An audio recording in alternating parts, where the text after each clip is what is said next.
안녕하십니까. 블룸버그 TV입니다. 지금 시간이 2022년 9월 2일 오후 2시 55분입니다. 자, 드디어 영국 중앙은행이 YCC 컨트롤 정책을 도입하기로 결정했습니다. 자, 핵심 내용만 알려드릴게요. 이 부분입니다. 이 부분. 이 부분이 뭐냐면 번역을 해드리면 이거예요. 입찰 가격에 대해서 미니멈 가격, 미니멈 하한선과 여기 상당 금리에 대해서 어떻게 하는 거죠? 여기 보면 세팅을 한다는 거예요. 세팅을 한다. 그러니까 상단과 하단에 대해서 그 상한선을 결정을 한다 이거예요. 이게 YCC 컨트롤 정책을 의미하는 겁니다. 이 한 줄이 YCC 컨트롤 정책을 의미하는 거라고요. 엄청난 거예요. 우선은 그거 보여드렸고, 이거 발표를 언제 했냐면 9월 1일이니까 영국 날짜 기준으로 9월 1일이니까 오늘이랑 뭐 다름없죠. 이게 어떻게 보면 정말 금융 역사에 획기적인 겁니다. 이게 미국 기준으로는 미국이 스태그플레이션 때 썼단 말이에요. 그러면 1973년에서 75년을 잡고 그냥 1975년 잡읍시다. 그럼 지금 2022년이니까 그냥 2025년으로 잡을게요. 그러면 30년, 50년, 그건 대략 한 45년 만에 나타나는 사회 현상이 지금 발생하는 겁니다. 그러면 나이로 따졌을 때 45 이상인 분은 태어났을 때 응해요 할 때 그때 YCC 컨트롤을 썼던 걸 이제 다가오는 대략 1년 안에 미국도 결국에는 YCC 컨트롤 정책을 쓰게 돼 있습니다. 왜 그러냐면 전 세계는 유기적으로 채권이 연결이 되어 있어요. 우선 영국이 먼저 터졌으니까 YCC 컨트롤 정책을 금리에 적용을 했으니까 그 다음 약한 유럽 쪽에서 이 정책을 쓰겠죠. 이탈리아나 남유럽이나 이쪽 대표적으로 이탈리아가 제일 유력하죠. 이탈리아, 터키가 유력하고 그 다음에 이들이 쓰고 나면 그 다음에 유럽에서 그나마 강대국인 프랑스, 독일 이렇게 쓰겠죠. 그러니까 약한 놈부터 먼저 이 정책을 도입하게 되어 있습니다. 이 시그널이 언제 나왔냐? 벌써 일본은 올 1월인가 3월인가 그때 다 썼습니다. 그래서 지금 전 세계 채권 금리가 미친 난리를 치고 달러가 미친 듯이 급등하는 거예요. 이거 다 강의했죠. 1년 전부터 다 강의를 했어요. 원래 1년 전에 호주가 채권 금리에 대해서 YCC 정책을 도입을 해야 되는데 채권 금리가 아니라 호주는 전기요금에 대해서 전기요금 상한선을 설정을 했습니다.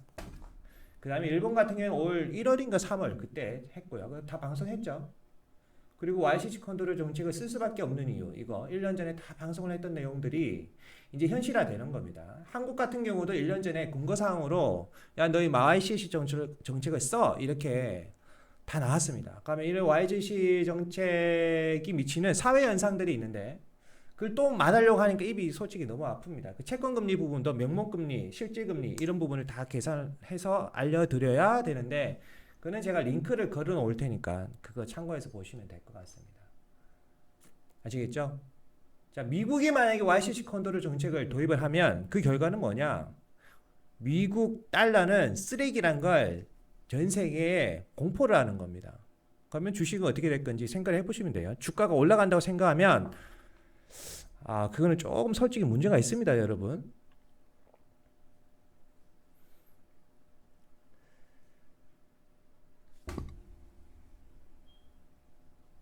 그리고 어떤 부분을 또 알려드려야 될까요? 그거 중요한 거는 이것만 알려드릴게요. 저는 대본 없이 말을 하는 사람에서 이거는 알아야 됩니다.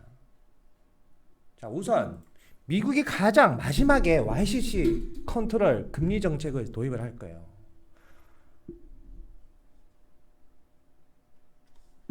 자, 우선 영국이 도입했어요. 영국과 제일 먼저 일본이 올 1월 달에 도입했고 영국이 이제 도입했어요. 9월 달이니까. 자, 그 다음에 약한 놈부터 하나씩 이탈리아나 터키가 유망 국가입니다. 그 다음에 나머지 북유럽이나 뭐 동유럽 국가들이 도입을 하고 그 다음에 체력 강한 프랑스와 독일이 도입을 하겠죠. 이네들이 도입하고 나면 그 다음에 마지막이 미국입니다. 우선 순서대로. 근데 이와 동시에 아시아 쪽에서도 도입을 하겠죠. 아시아 쪽에서도 다 도입하고 나면 제일 마지막에 미국이 도입합니다. 자, 그러면 여기까지 딱 선을 끕시다. 일본 엔화 박살났죠. 파운드화도 이제 그 조만간에 또 영국에서도 채권 발행하면 채권 입찰을 할 거 아니에요. 그럼 영국 파운드화는 쓰레기란 걸 전 세계에 공포를 한 거기 때문에 채권 금리는 더 올라가야 됩니다. 이게 채권 금리는 더 올라간다고요. 쓰레기는 영국 파운드화는 쓰레기야 대놓고 공포를 한 거란 말이에요. 왜? 영국은 자체적으로 더 이상 인플레이션에 대해서 방어할 여력이 없다는 것을 설정한 것이 YCC란 말이에요. 나 인플레 못 막겠어. 두 손 다 들은 거란 말이에요. 그 이랬을 때 가면 달러 가치 DXY는 어떻게 됐어요? 더 올라가는 거예요. 조만간에 영국 채권 입찰하고 나면 채권 금리가 갑자기 슝 날아가면서 어떻게 되죠? 믿을 건 달러밖에 없네? 이러면서 또 돈이 또 달러로 들어갑니다. 그럼 DXY는 한 단계 더 올라가고 그 다음에 이탈리아나 터키가 또 포기하고 YCC 도입하죠. 이 순서대로 가게 돼 있어요. 어쩔 수 없어요. 그러면 달러 가치가 또 쭉 날아갑니다. 그 다음에 중국이나 아시아 쪽에서 YCC 대표적으로 예를 들어 중국이 YCC 정책을 도입하죠. 그러면 달러는 충충충 날아갑니다. 그리고 프랑스, 독일 도입하면 달러는 더 충충충 날아갑니다. 그런데 여기서 미국이 버틸 수가 있냐? 못 버팁니다. 결국에는 전 세계가 연결되어 있기 때문에 이 상황에서 마지막에 미국이 YCC를 딱 도입하면 어떻게 될까요?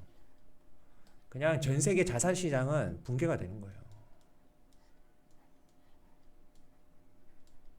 붕괴가 되는 거예요. 대신에 인플레이율은 순간적으로 떨어지겠죠. YCC 금리 상한 정책을 딱 써버리니까. 맞죠? 그럼 상품 가격에 대해서 A라는 상품이 있다고 쳐요. A라는 상품이 있어요. 간단하게 설명드리는 거예요. A라는 상품이 있으면 이 상품 가격도 결국에는 상품 가격 상한선이 설정이 되는 거예요. A의 재화 가격이 뭐 1,000원까지 올릴 수 있어. 그러면 지금 예를 들어 900원인데 국가가 야 1,000원까지만 올려 이렇게 해버리면 이 재화를 만드는 생산업자는 어떻게 하겠습니까? 미리 선반영을 시키겠죠. 더 이상 생산을 안 하겠죠. 왜 더 이상 생산을 안 하냐면 재고량이 지금 많으니까. 맞죠? 그 가격을 미리 선반영을 시켜버린단 말이에요. 시장에. 그럼 일시적으로 이게 이 재화 가격이 1,000원까지 폭등합니다. 1,000원까지 폭등하고 그러면 생산을 더 이상 안 하고 이 마진값이 있겠죠. YCC 정책을 쓰면서. 그냥 앉아서 A란 기업은 어떻게 되죠? 100원을 앉아서 꿀을 빱니다. 꿀을 빨아버립니다. 그러면 순간적으로 실적은 잘 나오겠죠. 잘 나옵니다. 한 분기나 두 분기 정도는 실적이 갑자기 잘 나와요. 그런데 문제는 세상은 연결이 되어 있죠. 이 A란 기업도 결국에는 재화를 만들 때 다른 데서 부품을 가져와야 되죠. 그 가져오는 비용이 YCC 여기 재화 상한선까지 비용이 이빠이가 아니라 맥스 금액으로 올라간 상황에서 부품을 조달받는단 말이에요. 그럼 어느 순간 임계점에 딱 다다르면 이 상품 가격이 1,000원이면 A란 생산업자는 남는 게 없어지는 겁니다. 가격이 설정이 돼 있으니까. 그러면 얘는 물건을 생산을 하겠어요? 물건 생산 안 하죠, 당연히. 왜? 마이너스가 뻔한데. 그럼 사람부터 먼저 자르겠죠. 인력 대규모 구조 조정이 일어나는 거예요. 이러면서 디플레이션으로 갑자기 전 세계는 빠집니다. 이게 큰 흐름입니다. 감사합니다. 나머지 더 궁금하신 분들은 원리적인 게 왜 그런지 궁금하신 분들은 링크 영상을 남겨놓을 테니까 그거 보시면 됩니다.